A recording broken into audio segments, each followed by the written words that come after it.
ഗാസയിൽ ഇസ്രായേൽ സൈന്യം ആക്രമണങ്ങളുടെ തീവ്രത വർദ്ധിപ്പിച്ചതോടെ അന്താരാഷ്ട്ര സമൂഹത്തിന്റെ അഭ്യർത്ഥനകൾ അവഗണിച്ചുകൊണ്ടുള്ള ഒരു പുതിയ ഘട്ടത്തിലേക്ക് പശ്ചിമേഷ്യൻ സംഘർഷം കടന്നിരിക്കുന്നു. ഗാസ നഗരത്തെ നശിപ്പിക്കുമെന്ന ഇസ്രായേലിന്റെ പ്രഖ്യാപനം ലോകരാജ്യങ്ങൾക്കിടയിൽ വ്യാപകമായ വിമർശനങ്ങൾക്കും ആശങ്കകൾക്കും വഴിവെച്ചിട്ടുണ്ട്.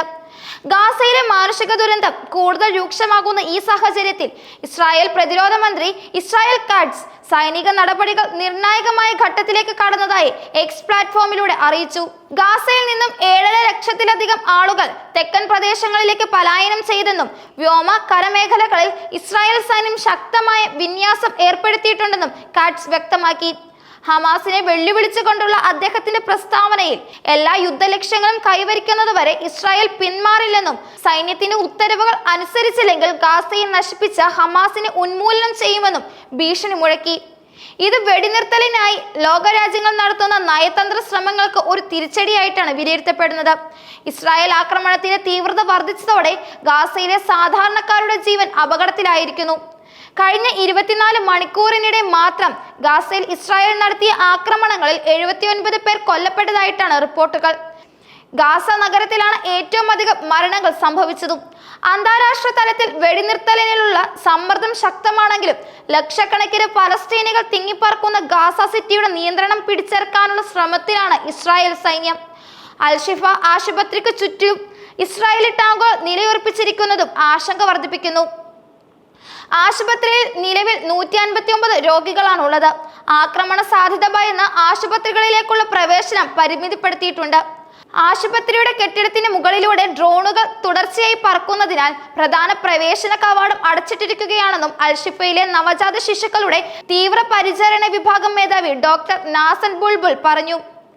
നുസറൈത്ത് അഭയാർത്ഥി ക്യാമ്പിൽ തുടർച്ചയായ 2 ആക്രമണങ്ങൾ ഉണ്ടായതിനാൽ ഒരു കുടുംബത്തിലെ 9 പേരും സ്ത്രീകളും കുട്ടികളും അടക്കം 13 പേർ കൊല്ലപ്പെട്ടതായും അൽ അദ്വ ആശുപത്രി അധികൃതർ അറിയിച്ചു. ഇസ്രായേൽ ആക്രമണത്തിൽ ഇതുവരെ 66,005 പലസ്തീനികൾ കൊല്ലപ്പെട്ടതായും 1,68,162 പേർക്ക് പരിക്കേറ്റതായും ഗാസ ആരോഗ്യ മന്ത്രാലയം കണക്ക് പുറത്തുവിട്ടു. മരിച്ചവരിൽ പകുതിയോളം സ്ത്രീകളും കുട്ടികളുമാണ്. ഐക്യരാഷ്ട്രസഭയും നിരവധി സ്വതന്ത്ര വിദഗ്ധരും ഈ കണക്കുകൾ വിശ്വസനീയമാണെന്നും പറയുന്നു.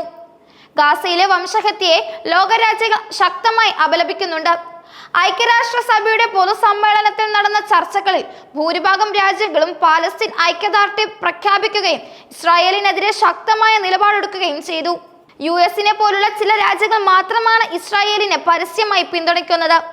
ഇത് ലോകരാജ്യങ്ങൾക്കിടയിൽ വലിയ ചേരിതിരിവിനും കാരണമാകുന്നു. ഐക്യരാഷ്ട്രസഭയുടെ ഇടപെടലുകൾക്ക് പുറമെ നിരവധി മാനുഷിക സംഘടനകളും മനുഷ്യാവകാശ പ്രവർത്തകരും ഇസ്രായേൽ ആക്രമണം അവസാനിപ്പിക്കണമെന്ന് ആവശ്യപ്പെട്ടിട്ടുണ്ട്. ഗാസയിലെ ജനങ്ങൾക്ക് അടിസ്ഥാന സൗകര്യങ്ങൾ പോലും നിഷേധിക്കപ്പെടുന്ന സാഹചര്യത്തിൽ ലോകരാജ്യങ്ങൾ കൂടുതൽ ശക്തമായ നിലപാടെടുക്കണമെന്നും അവർ ആവശ്യപ്പെടുന്നു. സൈനികമായി ഗാസയുടെ ഭൂരിഭാഗം പ്രദേശങ്ങളും നിയന്ത്രണത്തിലാക്കാൻ ഇസ്രായേലിന് കഴിഞ്ഞിട്ടുണ്ട്. എന്നാൽ ഹമാസിനെ പൂർണ്ണമായി ഇല്ലാതാക്കുക എന്ന ലക്ഷ്യം ഇനിയും കൈവരിക്കാൻ ഇസ്രായേലിന് കഴിഞ്ഞിട്ടില്ല. ഹമാസ് ഇപ്പോഴും ഗറില്ല യുദ്ധഭൂമികളിലൂടെ പ്രതിരോധം തുടരുകയാണ്. ഇത് ഇസ്രായേലിന് കൂടുതൽ വെല്ലുവിളികളും സൃഷ്ടിക്കുന്നു. ഗാസ നഗരത്തിൽ ഇപ്പോൾ നടക്കുന്ന കരയുദ്ധം കൂടുതൽ രക്തരൂക്ഷിതമാകാൻ സാധ്യതയുണ്ടെന്നും സൈനിക വിദഗ്ധർ മുന്നറിയിപ്പ് നൽകുന്നു. രാഷ്ട്രീയമായി ഇസ്രായേലിൽ പ്രധാനമന്ത്രി ബെഞ്ചമിൻ നെതന്യാഹുവിനെതിരെ വലിയ പ്രതിഷേധങ്ങളും ഉയരുന്നുണ്ട്. അദ്ദേഹത്തിന്റെ യുദ്ധതന്ത്രങ്ങൾക്കെതിരെയും ഹമാസിനെതിരെ ആക്രമണങ്ങളിൽ സൈനികർക്ക് നേരിട്ട നഷ്ടങ്ങളെ ചൊല്ലിയും പ്രതിപക്ഷം വിമർശനങ്ങൾ ഉന്നയിക്കുന്നു.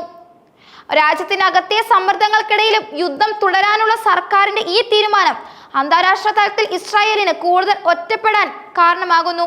ഗാസയിലെ ഈ സംഘർഷം പാലസ്തീൻ ജനതയുടെ ജീവിതത്തെയും ഭാവിയെയും മാത്രമല്ല പശ്ചിമേഷ്യയുടെ മുഴുവൻ ഭാവിയെയും അനിശ്ചിതത്വത്തിലാക്കുന്നു.